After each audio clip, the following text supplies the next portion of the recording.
भाजपा सांसद जगदम्बिका पाल ने बिहार विधानसभा चुनाव के मतगणना के रुझानों पर कहा कि 192 सीटों से लगभग एनडीए आगे है और 50 से भी कम पर महागठबंधन है।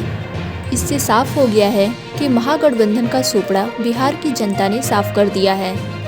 इस चुनाव में लोगों ने महागठबंधन को न केवल नकारने का काम किया है बल्कि वंशवाद के खिलाफ भी मुहर लगाई है।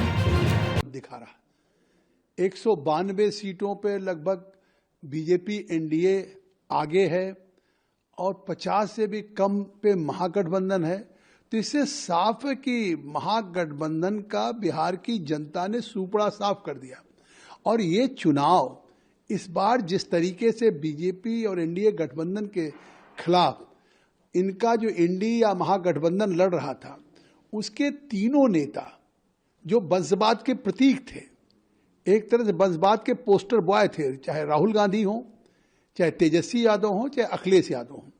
तो ये चुनाव एक तरह से बिहार में जो मोदी जी उठाते थे कि ये देश प्रजातंत्र में जनता के या लोगों के सरबराह के लोग या वंशवाद से चलेगा।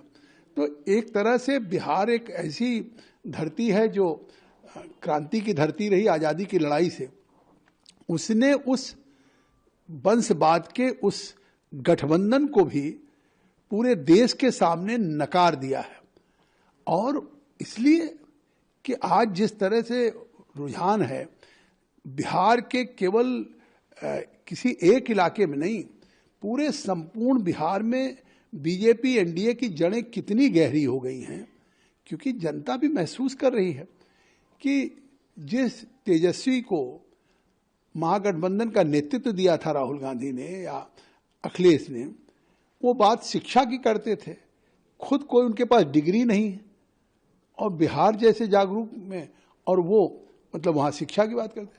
तो लोगों को था कि किस तरह का नेतृत्व है, किस तरह का जंगल राज्य रहा है और किस तरह का वंशवाद है।